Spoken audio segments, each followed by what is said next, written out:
ته خلک ور ولېږل چې دا هغه ته ورکه د مجنون ته یې ورکه مجنون لیونتوب ته لاړه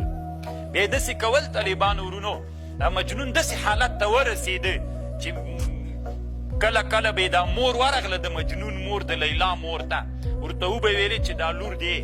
پټه راولېږه چې مازې وویني بیا چې پټه راولېږله دې پلار پې باندې خبر سو بیا به یو بله ښځه راتلله پټه چې مازې د هغه کلي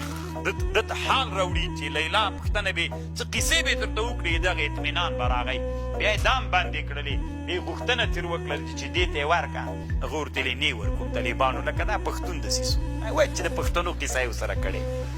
څومره یې چې ورته وویلې طالبانو ور یې نه کړله اخر مجنون